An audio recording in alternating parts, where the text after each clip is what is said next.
Chicos, bienvenidos a un nuevo video. El tema es medición de ángulos mayores a 180. Iniciemos. Recordemos que los pasos para medir un ángulo con el transportador son los siguientes. Primero vamos a colocar el centro del transportador en el vértice del ángulo. Luego vamos a colocar la marca del cero de forma que coincida con un lado del ángulo. Tercer paso.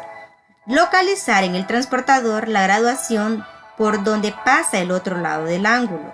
El número que indica el otro lado es la medida del ángulo. Cuando se mide un ángulo se debe considerar que al medirlo solo importa su abertura. La medida de este no depende de la longitud de sus lados ni de la dirección del ángulo hacia donde se abre. Si tiene un lado muy corto, de modo que no se pueda leer la medida en el transportador, el lado se prolonga hasta que se pueda identificar la medida. Resolvamos el problema de analiza.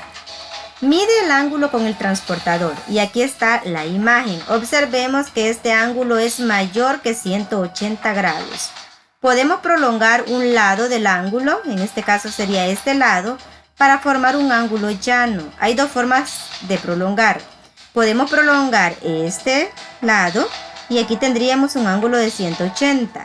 O podemos prolongar este lado y aquí tendríamos un ángulo de 180. Para la solución, observemos la imagen. Si ya prolongamos, tenemos este ángulo de 180. Vamos a prolongar este lado, formamos este ángulo llano. Y tenemos este menor a 180 y lo vamos a colorear de amarillo.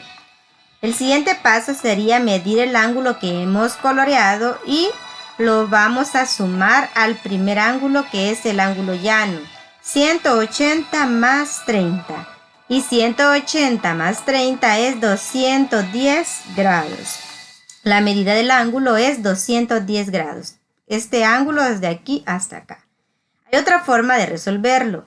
Veamos, tenemos el ángulo llano. Vamos a observar que se forman dos ángulos. El que me piden es mayor a 180, todo este. Y el otro es menor a 90, es este, ¿verdad? Primero, pues, vamos a medir el ángulo menor, que es este que está acá. 150 grados. Y luego, el ángulo completo, sabemos que todo este ángulo es de 360. Porque forma una circunferencia.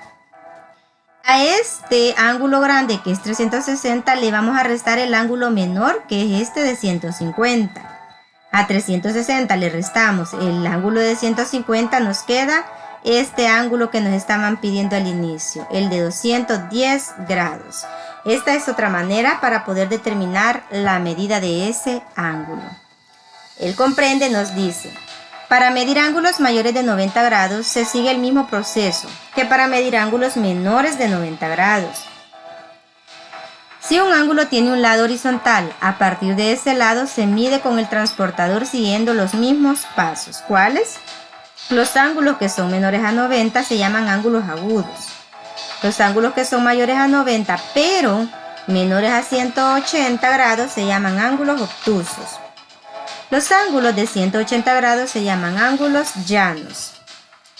Pasos para medir ángulos mayores a 180. Vamos a prolongar uno de los lados del ángulo para formar un ángulo de 180.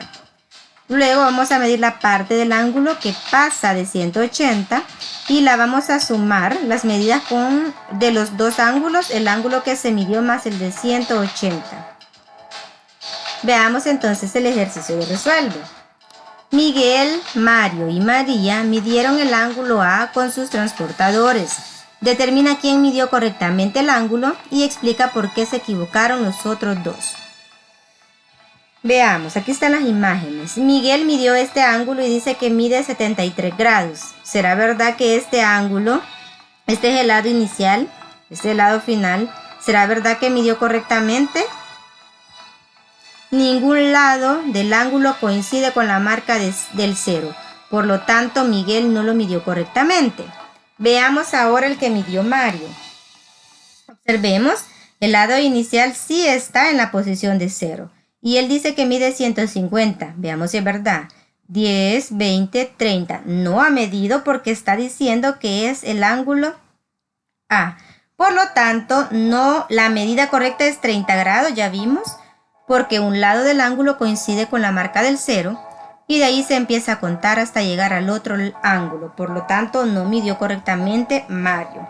Veamos si María lo midió correctamente o si también se equivocó. María dice que este ángulo, el ángulo A, mide 30 grados. Veamos, el lado inicial sí lo colocó en la marquita del 0. Este ángulo lo midió y dice que mide 10, 20, 30 grados. Por lo tanto, María fue quien midió correctamente el ángulo con el transportador. Bien, les diré las indicaciones para la actividad evaluada de la semana 3. Luego de su desempeño en el aula virtual van a realizar esta rutina de pensamiento. Van a responder estas preguntas y las van a enviar a la plataforma educativa. Junto con estas preguntas, con esta rutina de pensamiento, van a enviar los ejercicios correspondientes a la semana 3. Espero que realicen su trabajo y que aprendan mucho acerca de medición de ángulos utilizando el transportador. Esto es todo por hoy, chicos. Nos vemos en un próximo video. Adiós.